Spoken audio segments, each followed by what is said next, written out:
सहनाववतु सहनौ भुनक्तु सह वीर्यं करवावहै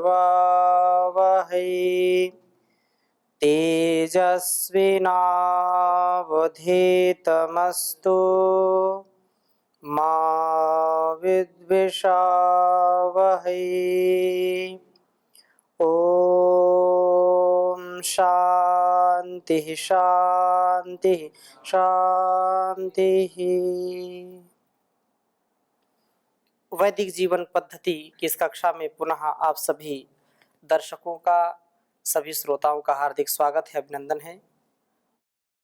ऋग्वेद के प्रथम मंडल के 162वें सूक्त तक हमने स्वाध्याय किया है। हमारे जीवन का उत्कर्ष प्रभु की भक्ति में और उसके द्वारा दिए गए उपदेश के पालन में है। यदि हम अपने जीवन को और इस जगत को सुंदरता से परिपूर्ण करना चाहते हैं, आप्लावित करना चाहते हैं, तो हमारे कृतित्व में, हमारे व्यक्तित्व में वेद ज्ञान का समावेश अत्यंत महनीय है, अत्यंत आवश्यक है। और इस प्रकार से जो वेदों के स्वाध्याय से अपने ज्ञान को बढ़ाता है, तदनुसार अपने कर्मों को करता है, कर्मानुष्ठान करता है, तो इस असार संसार में वह जिस कार्य को, जिस लक्ष्य को पाना चाहता है, बड़ी सुगमता से उसको प्राप्त कर लेता है। बचपन से लेकर के वृद्धावस्था तक हमारी कुछ ना कुछ कामनाएं होती हैं, कुछ ना कुछ वांछाएं होती हैं। इन कामनाओं को, इन आशाओं को यदि हम वेदोक्त, शास्त्रोक्त, ऋषि प्रोक्त बना लेते हैं तो जीवन में दुख नहीं मिलता है। नहीं तो क्षण क्षण, हर कदम कदम में हमको दुखों की प्राप्ति होती है। यदि हम सुख को अनुभव करना चाहते हैं, आनंद से जीवन को व्यतीत करना चाहते हैं, तो हमको शास्त्रों की शरण में अवश्य आना चाहिए। संसार के पदार्थों से कभी कोई व्यक्ति सुखी नहीं हो सकता है। संसार के पदार्थ क्षणिक हैं, क्षणिक सुख तो मिलेगा, लेकिन जो शाश्वत सुख है, वे सुख की प्राप्ति पदार्थ कभी नहीं करा सकते हैं। सुख तो अपने अंदर है। यदि हम पदार्थों की कामना करते हैं, ऐश्वर्य की कामना करते हैं और उनसे सुख पाना चाहते हैं, तो फिर जो व्यक्ति उन संसाधनों को प्राप्त नहीं करते, वो कभी भी आनंद की प्राप्ति नहीं कर सकते हैं। हम देखते हैं कुछ भी नहीं किसी के पास, तो भी वो आनंद में बिल्कुल मस्त रहता है। और कोई ऐसा है कि सब संसाधन पाकर के भी दुखी रहता है। दुखों के निवारण के लिए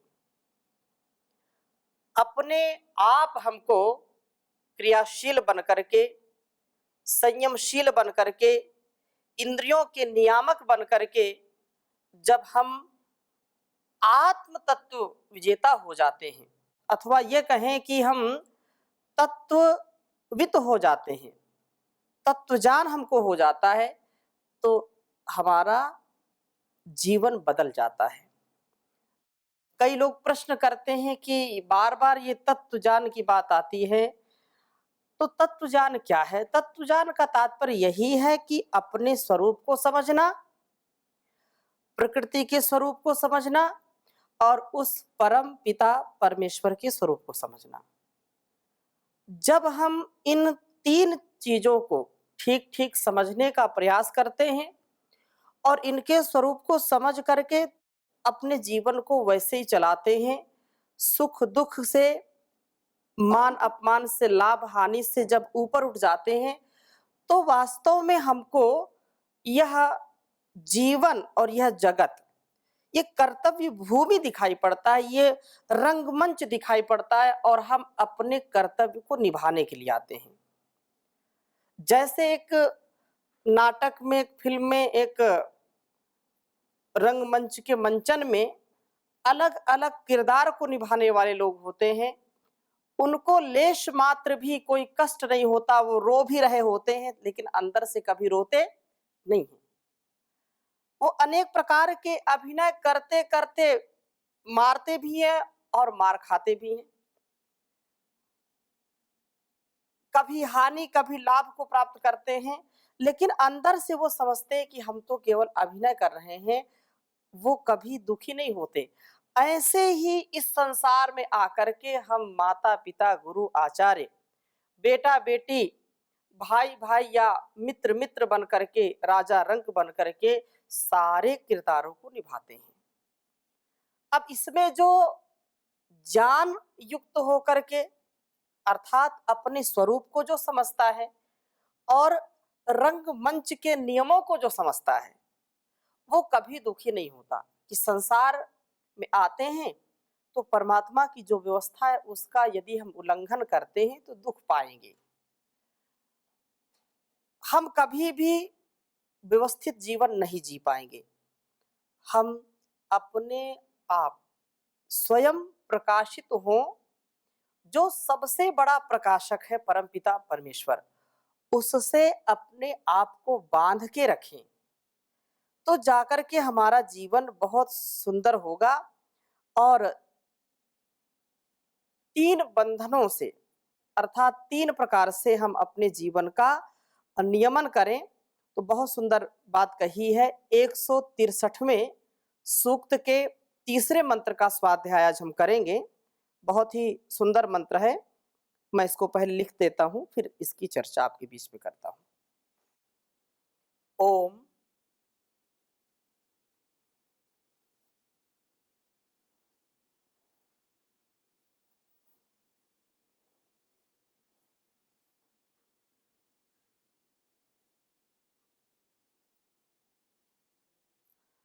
असि यमो अस्यादित्यो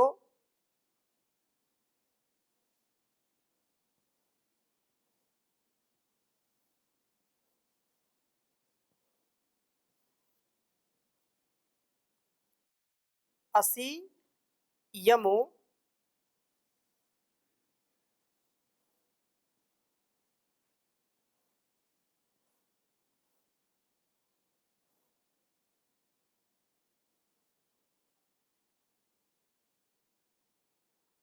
अस्यादित्यो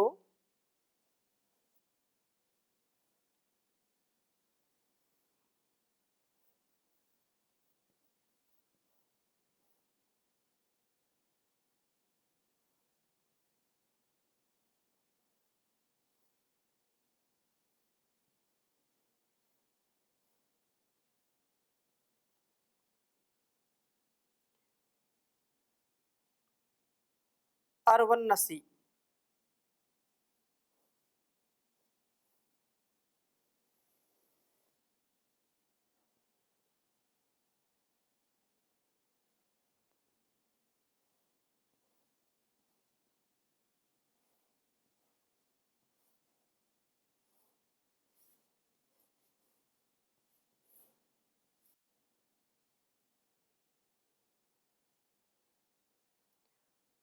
त्रितो गुह्येन वृतेन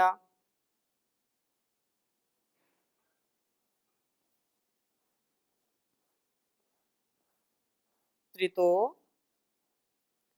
गुह्येन वृतेन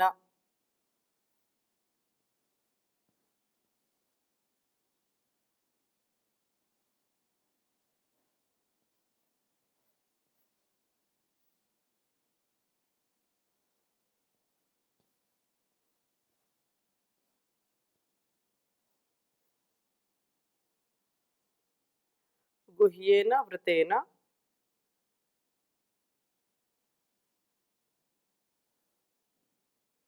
असि सोमेन समया।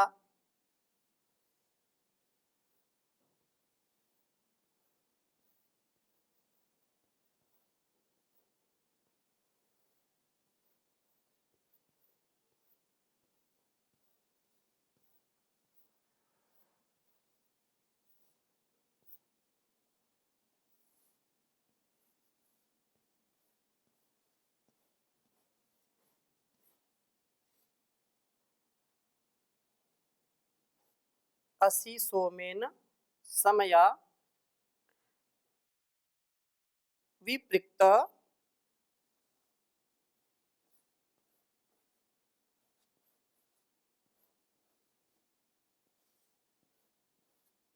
विपृक्त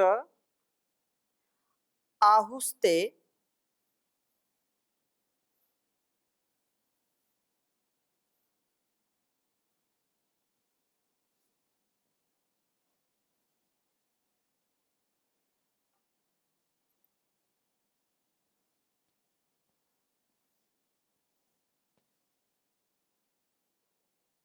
त्रीणि दिवि बंधनानि।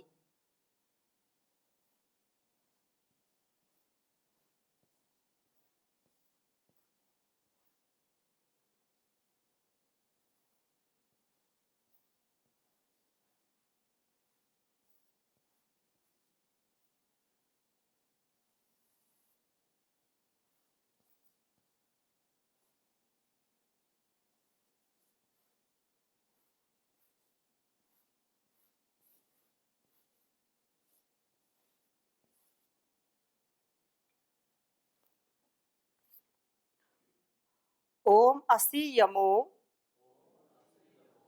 अस्यादित्यो अर्वन्नसि त्रितो गुह्येन वृतेन असि सोमेन समया विपृक्त आहुस्ते त्रीणि दिवि बंधनानि। ओम असि यमो अस्यादित्यो अर्वन्नसि त्रितो गुह्येन वृतेन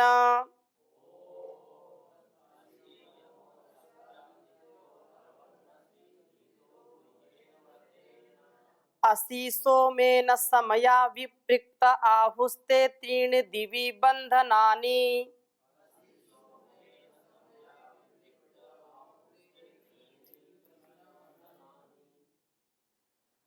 बहुत ही सुंदर वेद मंत्र है और इसके भावार्थ को समझने का प्रयास करते हैं। असि यमो अस्यादित्यो, पिछले मंत्र में कहा था कि इंद्रिय अश्वों को शरीर में जीतने वाला त्रित बनता है, इसका अधिष्ठाता इंद्र होता है, इसका जो मन रूपी इसकी जो लगाम को धारण करने वाला वो गंधर्व बनता है, सूर्य की भांति से गतिशील रखने वाला वसु होता है। और इस मंत्र में कहा है कि यमः असि, जब व्यक्ति इंद्रियों का अधिष्ठाता बन जाता है अर्थात अपनी इंद्रियों पर जो विजय प्राप्त करने वाला बन जाता है, ये बड़ा कठिन काम है क्योंकि परमात्मा ने ये इंद्रियां हमारी बहिर्मुख बनाई हैं। जानी से जानी व्यक्ति भी यदि थोड़ी सी भी लापरवाही करता है, थोड़ा सा भी प्रमाद करता है, तो इंद्रियां उसको पाप से युक्त कर देती हैं। रूप, रस, गंध, शब्द, स्पर्श आदि का जो जाल बिछा है पूरे संसार में, किसी सुंदर रूप को देखा तो मन में पाप आ जाता है, किसी रस को चखा तो इतनी आसक्ति आ जाती कि और इसका ग्रहण करें, सुंदर शब्दों को सुनते हैं तो लगता है सुनते ही रहें। तो इस संसार के जो भी पदार्थ हैं उन पदार्थों के प्रति जो आकर्षण है, इस आकर्षण से बचने का क्या उपाय है कि अपने इंद्रियों को हम संयमित रखें।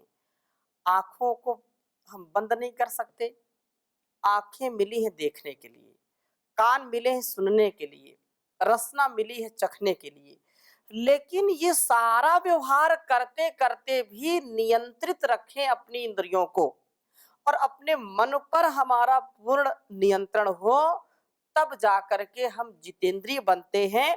क्योंकि इंद्रियां ही हमारी शत्रु हैं, इंद्रियां हमारी मृत्यु हैं, वो हमारे लिए शत्रु का काम करती हैं और वही जब हमारे संयमन में आ जाती हैं, नियमन में आ जाती है, तो यही सबसे बड़ी हमारी मित्र बन जाती हैं। ताने मित्राणी जितानी यानी, वही इंद्रियां जो शत्रु बनी हुई हैं, मृत्यु का कारण बनती हैं जो इंद्रियां, वही इंद्रियां जब संयमित हो जाती हैं, हमारे अधिकार में आ जाती हैं, तो वही इंद्रियां हमारे लिए अमृत तत्व का काम करती हैं, अर्थात मृत्यु के मुख से बचाने वाली होती हैं, वो सबसे बड़ी मित्र हो जाती हैं।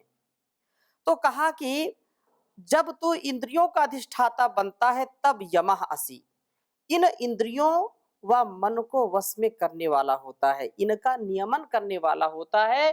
असि यमो, तुम उस समय यम बन जाता है जो नियमन करता है, और इस नियमन से तू आदित्य बन जाता है।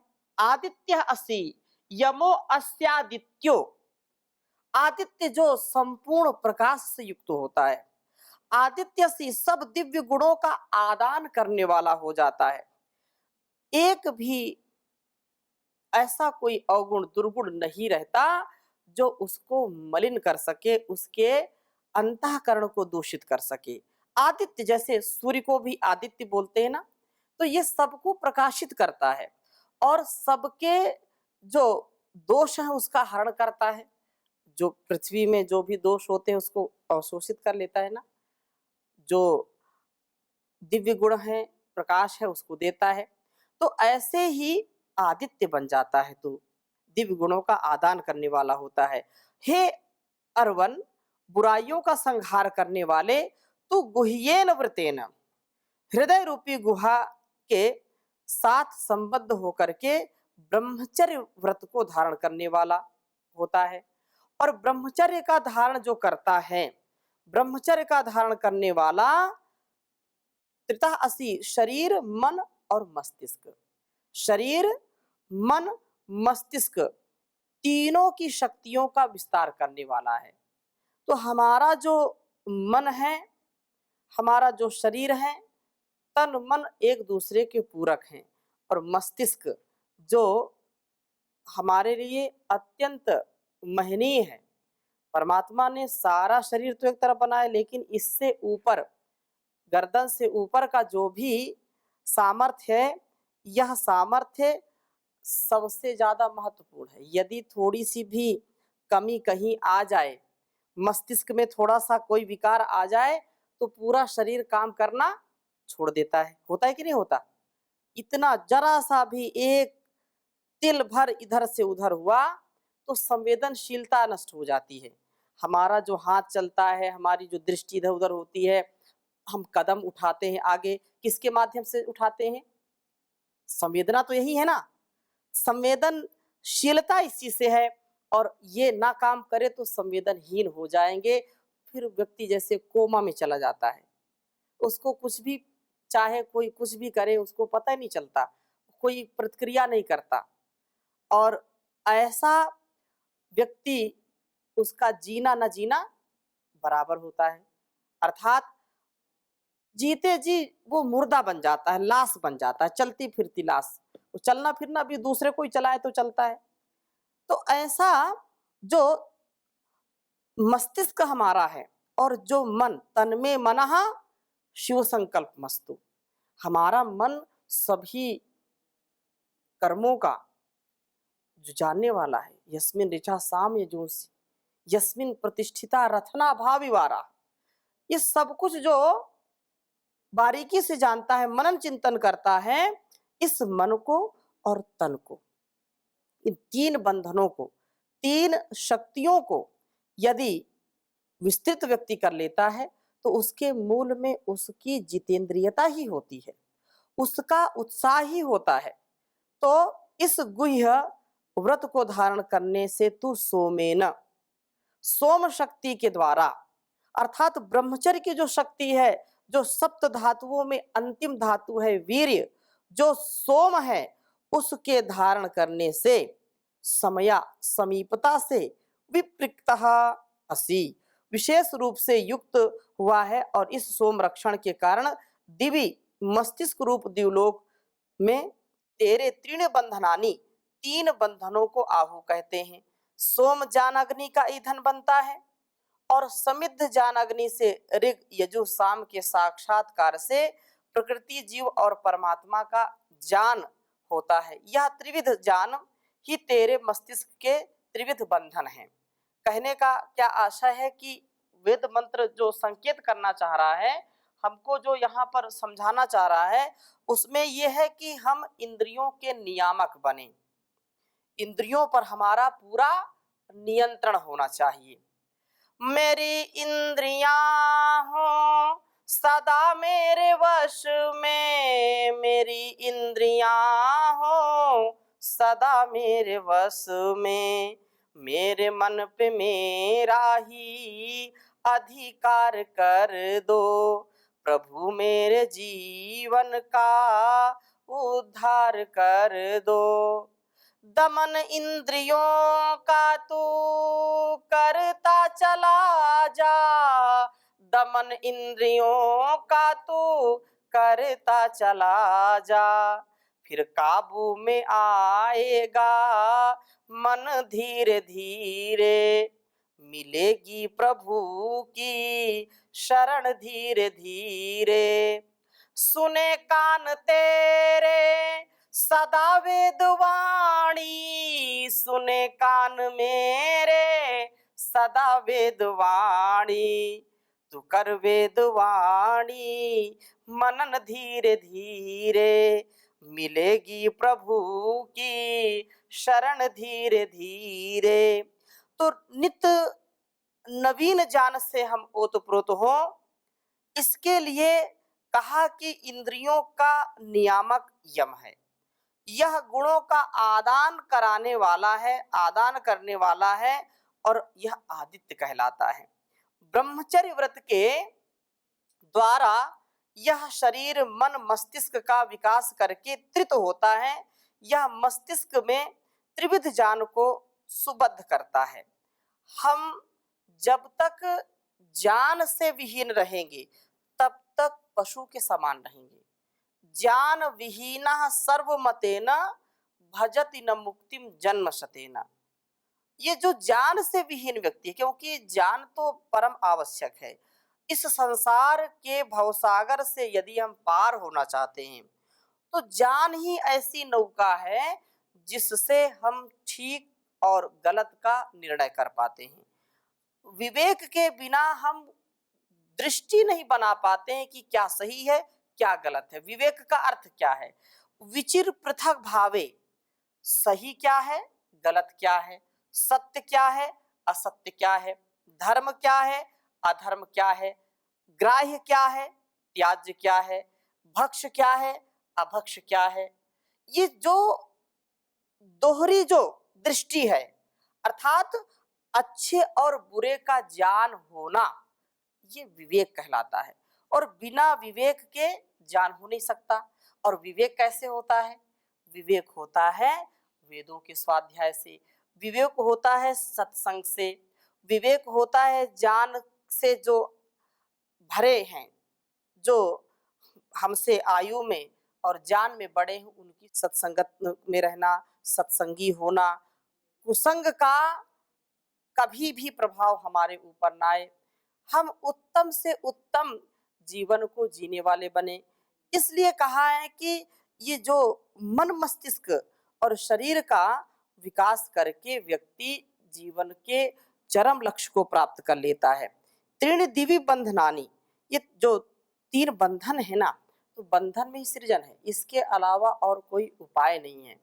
और ऐसा विवेक जागृत होगा हम जब सन्निधि पाएंगे। वेदों की जो शिक्षाएं हैं, वेदों का जो आदेश निर्देश उपदेश हमारे लिए है, उसको आत्मसात करने, सज्जना नाम संगति सत्संगति कथ्यते, सत्संग से ही यह विवेक उत्पन्न होता है और हम अपने नियम में चलते हैं। क्योंकि यदि नियम का हमने उल्लंघन किया तो परम पूज्य श्री स्वामी जी महाराज कहते हैं कि कभी भी किसी भी नियम का उल्लंघन नहीं करना चाहिए। यहाँ यदि हम किसी भी राष्ट्र में, भारतवर्ष में हैं, तो भारत के संविधान का हमको पालन करना ही चाहिए, एक बार भी उसका उल्लंघन नहीं करना चाहिए। तो एक प्रांत का, एक राष्ट्र का जो नियम है, उस नियम में हम चलें। ऐसा ही जो संविधान उस परमात्मा के द्वारा है, अध्यात्म का जो संविधान है कि क्या करना क्या नहीं करना, कैसा व्यवहार होना चाहिए कैसा नहीं होना चाहिए, और जीवन किसके लिए मिला है, किस उद्देश्य से हम यहाँ पर आए हैं, उस उद्देश्य की पूर्ति के लिए चिंतन मनन करते रहना और वैसा फिर सोच विचार करके वैसे जीने का प्रयास करना। यदि एक बार भी इसका उल्लंघन हुआ, एक बार भी अधर्म हुआ, एक बार भी पाप हुआ, तो उसका परिणाम तो मिलेगा, लेकिन उसके संस्कार बन जाएंगे, और संस्कार बन जाएंगे तो व्यक्ति फिर बार बार वही प्रक्रिया में अपने को दोहराता रहता है, जिससे वह स्वभाव उसका बन जाता है, संस्कार बन जाता है। तो इस गलत संस्कार से, गलत विचार से, गलत व्यवहार से जो संस्कार बनता है, उससे उभरने के लिए हम अष्टांग योग का पालन करें, योग, ध्यान, प्राणायाम, और जो दिनचर्या हमारी ठीक है उसको अच्छी प्रकार से बना करके रखें, तथा अपनी इंद्रियों पर पूरा पूरा संयम रखें। कभी भी इंद्रियां बाहर की जो चकाचौंध करने वाली स्थिति है, जो यहाँ का चकाचौंध विचित्र स्वरूप है, उसमें हम कभी बंधे नहीं, नहीं तो जीवन हमारा नष्ट हो जाएगा, हम कभी भी उच्च चेतना में नहीं जी पाएंगे। इसलिए सत्संग से, स्वाध्याय से, ध्यान से अपने जीवन को जीने का हमको प्रयास करना चाहिए, और सतत थोड़ा सा समय निकाल करके स्वाध्याय के लिए जरूर लगाना चाहिए, क्योंकि स्वाध्याय हमको दिशा देता है, स्वाध्याय हमको प्रकाश देता है, जो अंधकार हमारे मन मस्तिष्क में होता है उसको दूर करके प्रकाश से युक्त कर देता है। तो ऋषियों ने स्वाध्याय की बड़ी महिमा गाई है, तो ऐसे ही हम स्वाध्याय करते रहेंगे। आज की कक्षा को यहीं पर विराम देते हैं, शेष चर्चा अगली कक्षा में नए मंत्र के साथ करेंगे। ओम शांति शांति शांति।